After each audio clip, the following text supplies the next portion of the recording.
શું તમને ખબર છે એક સેવિંગ્સ એકાઉન્ટથી વધારે સારા છે બે ને બે થી સારા છે ચાર? પણ કેમ સેવિંગ્સ એકાઉન્ટ વધારે હોવા જોઈએ? એનો જો જવાબ તમને જોઈતો હોય ને તેના માટે ધ્યાનથી સાંભળજો. હું તમને એક વાત કહું.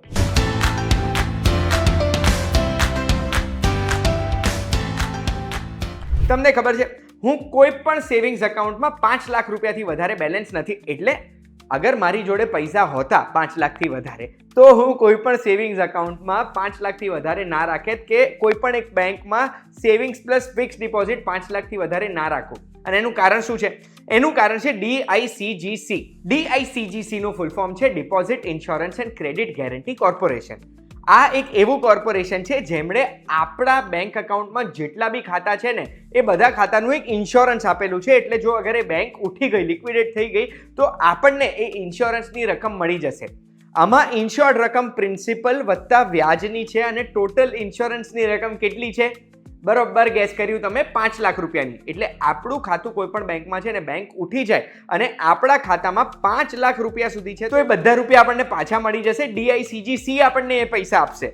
5 લાખથી ઓછા છે તો જેટલું બેલેન્સ છે એ મળશે. 5 લાખથી જો વધારે છે તો મેક્સિમમ બોસ્ટ 5 લાખ જ મળવાપાત્ર છે. હવે આ ડિપોઝિટમાં એટલે કયા કયા ડિપોઝિટ કહેવાય?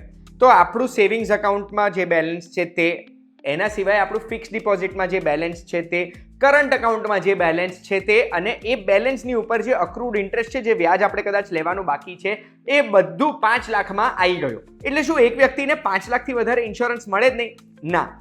એક બેંક દીઠ, એટલે જો મારું અકાઉન્ટ એક્સ બેંકમાં છે તો એ બેંકમાં મારું આ કરંટ સેવિંગ્સ અને ફિક્સ ડિપોઝિટ વત્તા વ્યાજ આ બધું ગણીને 5 લાખ મને મળશે. એટલે અગર મારું અકાઉન્ટ A, B અને C 3 બેંકોમાં છે તો ત્રણ બેંકોમાં 5 લાખ રૂપિયા સુધી મને ઇન્સ્યોરન્સ મળી શકે છે. અને એટલે જ કોઈ પણ એક બેંકમાં 5 લાખ રૂપિયાથી વધારે રાખવું સેફ નથી અગર તમને બેંક ઉપર ટ્રસ્ટ નથી. આનું પેમેન્ટ ક્યારે આવે?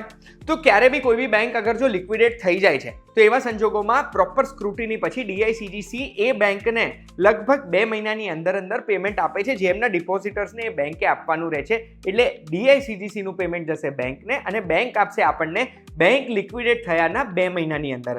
એટલે જો 5 લાખથી વધારે અગર બેલેન્સ જાય છે તો હું એક સેફ જગ્યા કહેવા માંગુ છું, જે છે આપણા દેશની પોસ્ટ ઓફિસ. પોસ્ટ ઓફિસમાં જે પૈસા આપણે રોકાણ કરીએ છીએ, એના સેવિંગ્સ એકાઉન્ટ હોય, એના ટાઈમ ડિપોઝિટ હોય કે પછી એની કોઈ સ્કીમોમાં, એ બધા આપણા દેશની ગવર્મેન્ટ પાસેના પૈસા છે. એટલે એ પૈસા આપણે ગવર્મેન્ટ પાસેથી લેવાના છે.